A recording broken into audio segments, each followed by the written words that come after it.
चुप चुप, केहू हिले की कोशिश करी तो दाग दे। बैठ बैठ,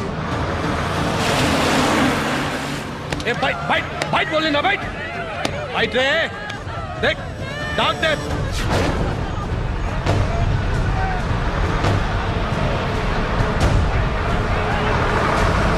बैठ बैठ, आवाज मत कर, चिल्ला मत, चिल्ला मत, बैठ बैठ, ठोक दे ससुर, चुप, अरे चुप ना, बैठ जा बैठ जा बैठ जा, बैठ। यहाँ तू लोग के बचावे खातिर क्यों ना आई? बैठ जा। अरे हमने क्या पुलिस कुछ ना कर सकी? बैठ बैठ, नहीं तो जान ले ले। जल्दी बताओ। ड्राइवर, गाड़ी रोक, रोक गाड़ी, चल। एक एक करके आराम से उतर जाओ सब लोग, उतरा एक एक करके, नहीं तो फूंक के रख दे।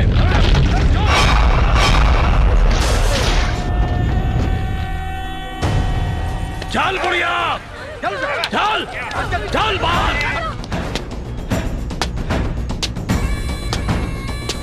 चिल्ला मत, चल चुप चल चल चल।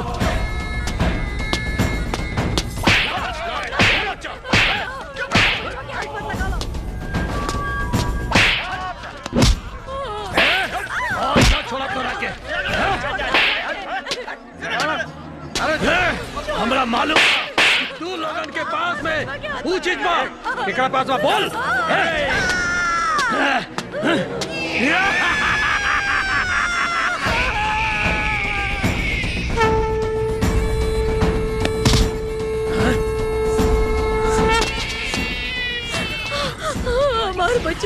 हमार बचवा बिटवा, भगवान तो हर भला करे, जुग जुग जिया बिटवा, जुग जुग जिया हमार बचवा।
अपना वतन से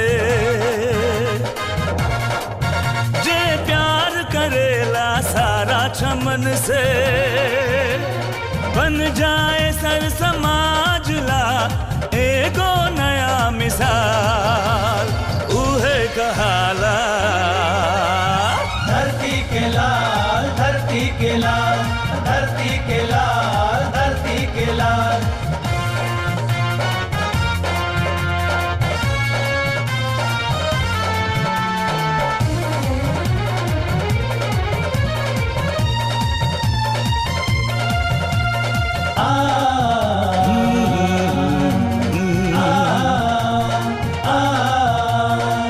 धरती बात दुनिया बा, दुनिया बात इंसान बा, सब कर मालिक एक बा, एक गीता कुरान बा।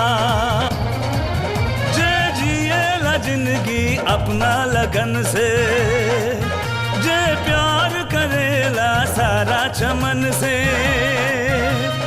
जे यारन के यार भी होके खालन के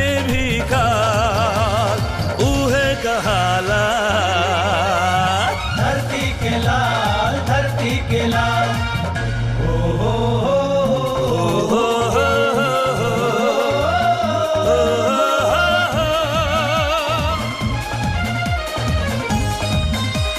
धरती के लाल।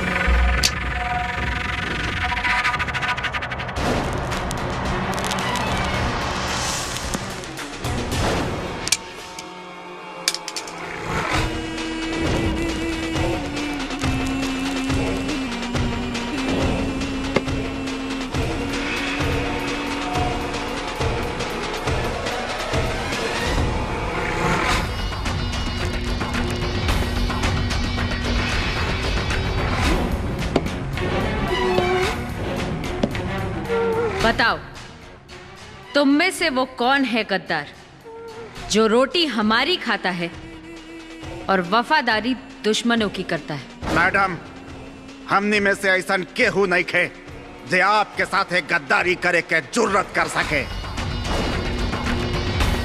मैम, हमने यहाँ हमेशा वफादारी सीखले हैं। मैडम, हमने अपन वफादारी साबित करे खातिर कुछ भी कर सके नहीं।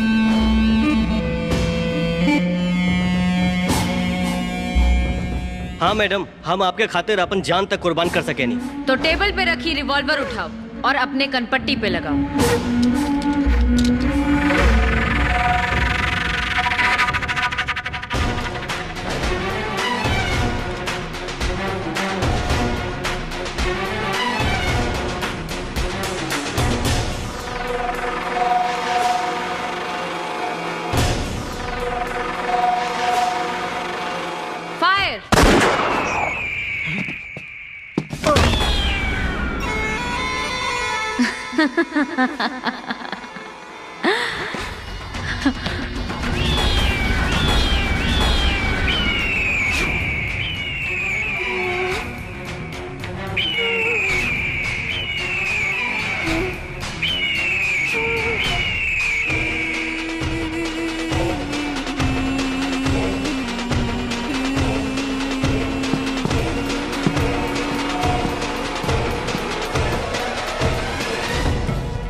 याद रखो, मैं अपनी डिक्शनरी से गद्दार शब्द कागज सहित खुरस देती हूँ।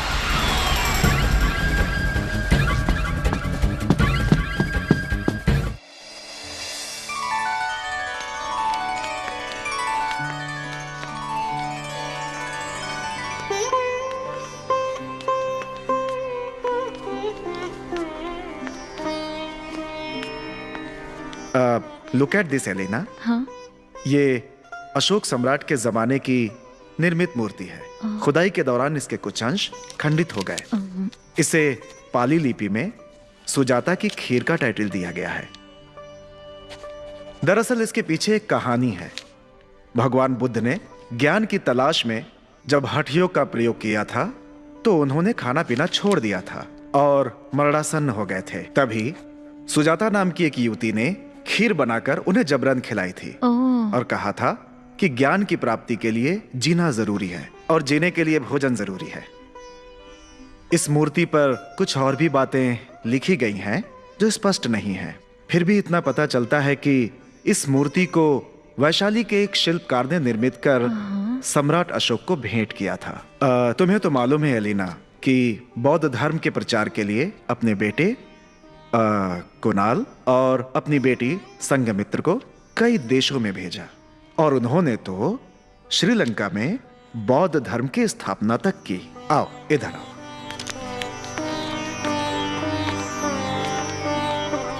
अच्छा, तो तुमने बहुत सारी मूर्तियां देख ली। अब ये बताओ कि तुम्हारा जो टॉपिक है इस पे Indian impact of Buddha's teaching on Indian culture and spirituality, इस पर कैसा काम चल रहा है? बहुत अच्छा सर। ओके। दरअसल ये काफी कठिन टॉपिक है बट इट इज वेरी इंपॉर्टेंट। और इसके लिए काफी तुम्हें मेहनत करनी पड़ेगी। तुम्हें राजगीर, नालंदा, वैशाली आदि जगहों में जाकर वहां के अवशेषों का अध्ययन करना होगा और गांव में जाकर लोगों के विचार भी जानने होंगे। ओके? I'll go for sure.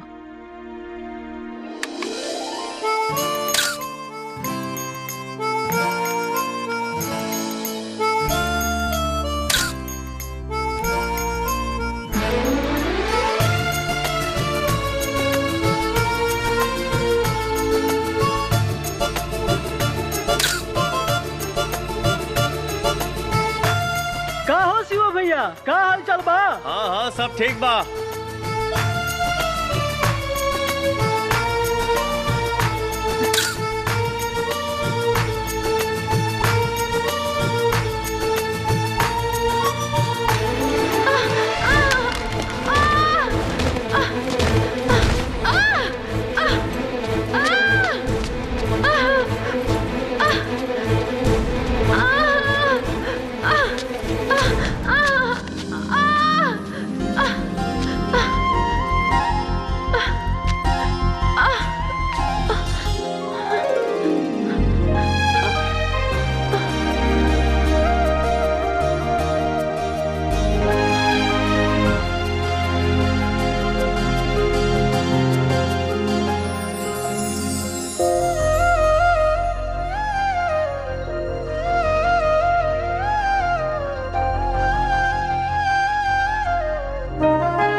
ए लड़की,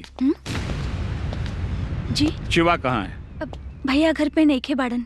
अच्छा, तो तुम उसकी बहन हो? जी। बहुत खूबसूरत हो, बहुत खूबसूरत। और मैं हूँ खूबसूरती का रसिया। I like it, I like it. रउआ के हैं? कुछ काम बा यहाँ? ओह, आप समझा, आप हैं शिवा की माई। वेरी गुड, बहुत अच्छा। वैसे आपने बिटिया बहुत खूबसूरत पैदा की है। तू अंदर जो। वैसे मुझे यहाँ नहीं आना चाहिए था, अपने ऑफिसर को भेजना चाहिए था। लेकिन अब सोच रहा हूँ कि मैंने यहाँ कर कोई गलती नहीं की। अब तो यहाँ बार बार आना ही पड़ेगा। कारण? का कारण से आए यहाँ? कारण अपने बिगड़ैल और रंगबाज बेटा शिवा से पूछना। आजकल वो अपने आप को बहुत बहादुर बनता फिर रहा है, अपने आप को लोगों की नजरों में हीरो साबित करता है। कल उसने जो कांड किया है, बस के यात्रियों के साथ जो दुर्व्यवहार किया है, जो उनके साथ मारपीट की है और उन्हें लूटने की कोशिश की है, इसके चलते उसको जेल की हवा खानी पड़ सकती है। भलाई इसी में है, उसको समझा दो कि लोगों के सामने अपनी झूठी बहादुरी ना दिखाए। समझी? समझा देना उसको। ए, तनी रुक जाई। हम गीदड़ नहीं पैदा कैले, शेर पैदा कैले बानी। शेर शेर। हमर बेटा शेर है, हम ओकर माई। हम तुम्हें और तुम्हारे शेर बेटे दोनों को देख लूंगा, समझी?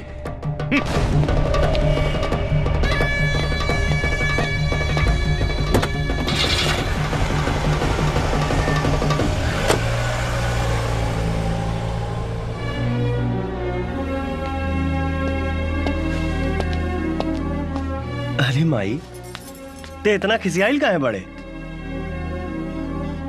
केहू कुछ कहा लगा? भैया, अभी अभी वो पुलिस वाला आइल रहल। आपन नाम कोनो डीएसपी राठौड़ बतावत रहल। का?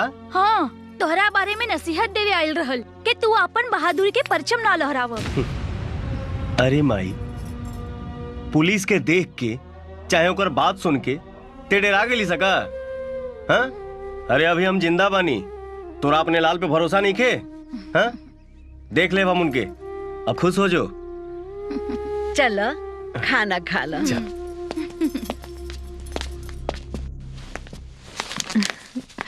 Namaste, sir. This is my synopsis on impact of Buddha's teachings on Indian culture and spirituality. Okay. Have a look, sir. Oh very good. मुझे बहुत खुशी है कि तुम एक अच्छी स्टूडेंट साबित हो रही हो। इसीलिए तुम्हारी सहायता के लिए मैंने एक व्यक्ति नियुक्त किया है जो मेरा शिष्य है और revival of ancient Nalanda university पर काम कर रहा है। वो तुम्हारी थीसिस पूरी करने में मदद करेगा। तुम उसे नहीं जानती। Okay. वो बहुत ही बहादुर और नेक इंसान है। I would like to meet him. सर नमस्ते। अरे शिवा बेटा आओ, मीट हर। शी इज एलिना, थाईलैंड से आई है।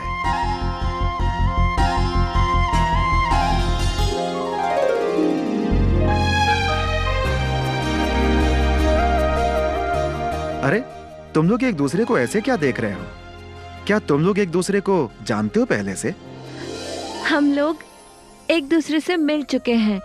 Really, he's a very brave young man, sir. क्या मतलब? हम बताओ तनी सर।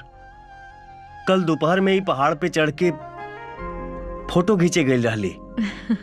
अचानक इनकर पैर फिसल गई। He saved my life. ओह इन्होंने मुझे बचाया। अच्छा, तुमने ऐसे मौके पर बचा लिया, मुझे तुम पर गर्व है। मगर तुम्हें कल से एलिना के लिए और भी काम करना है। सर तुम्हें एलिना को लेकर राजगीर, नालंदा, बोधगया जाकर वहां के उसके पुरातत्व और अवशेषों पर अध्ययन कराना है। मगर क्या? अगर मगर कुछ नहीं। एलिना हमारी गेस्ट है और इसकी सहायता करना हमारा कर्तव्य है।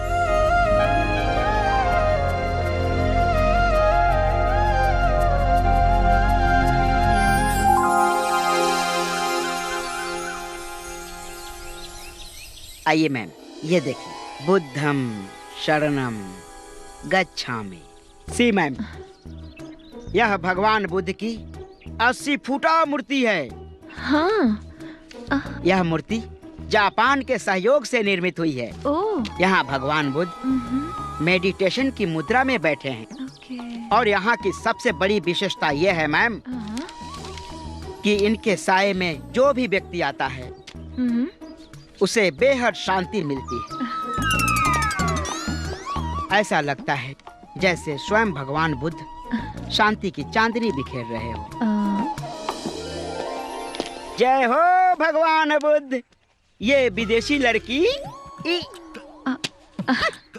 किचिर पिचिर भाषा में इनके का समझाओ तारे?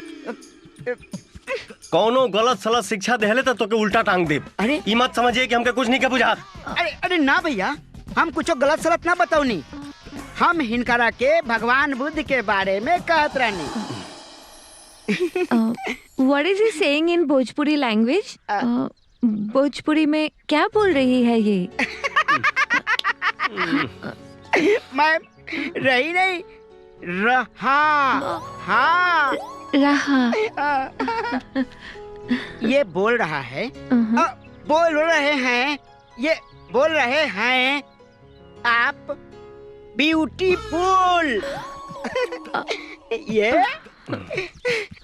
likes you likes you so much। अरे stop it! Why you guys fighting? बुझले? Stop it!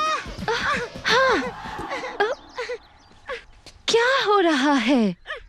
तोरे काम करत रहनी।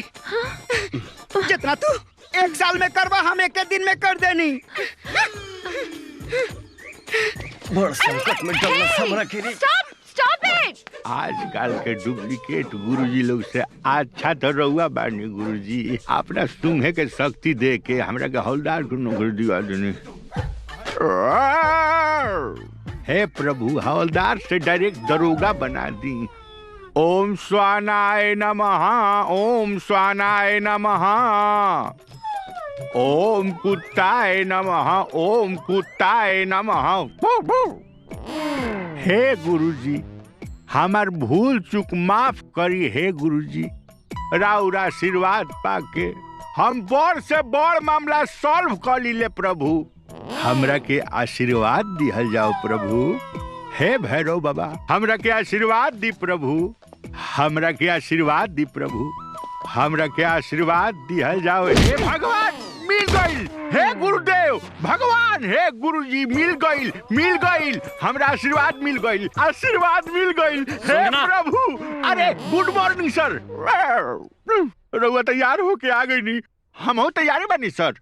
तहार ये हरकत हमरा पसंद नहीं खे। तारा के पता बा हम आज कितना टेंशन में बानी? हमारे एक मुखबिर सूचना देले है कि होटल चंद्रगुप्त में इंटरनेशनल गैंग के मीटिंग होके वाला बा, और हमने पता करे के होगी कि ये लोग कौन है और ये लोग के इरादा का है। ओकरा बाद कोनो कार्रवाई कई जाए। जी सर। हम अभी जाता नहीं, तू जल्दी से तैयार हो जाइया। यस सर, यस सर, यस सर।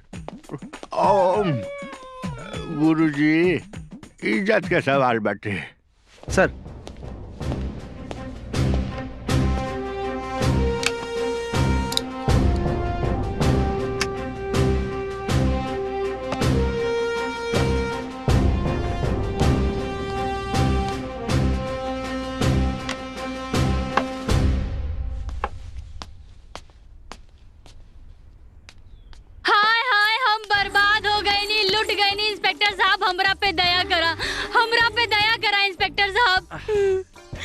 ओहो, फिर तू आ गई लू। तोरा के कितना समझाई है कि फिजूल के हमारा पास टाइम नहीं खे। चल जा यहाँ से। अरे साहब, ये फजूल के गा, ईता असूल के बाद बा। हमार बोकरी जाने कहाँ हिरा गइल बिया। राम जाने वो कुछ खैले होई कि ना। ए साहब, हम ना जाने के कहाँ कहाँ ढूंढनी, वो हमके ना मिलल। यही से तो रउआ लगे रपट लिखावे आ गई नी। हम पहले से बहुत टेंशन में बानी। हम सुगना से कह दे कि तोहार बकरी ढूंढ के पहुंचा देवल जाए। ए साहब, बोकरी हमार बिया, ढूंढने के और जाई, रउआ के ही ढूंढने के पड़ी। हाँ, हम तोहार बकरी ढूंढी, ये हमार काम बाकी रह गई बा। बकरी कहीं और ढूंढने की जरूरत नहीं के। हमरा आँख में आँख डाल के देखा, बकरी मिल जाई। अरे पकला गई। अरे दरोगा बाबू,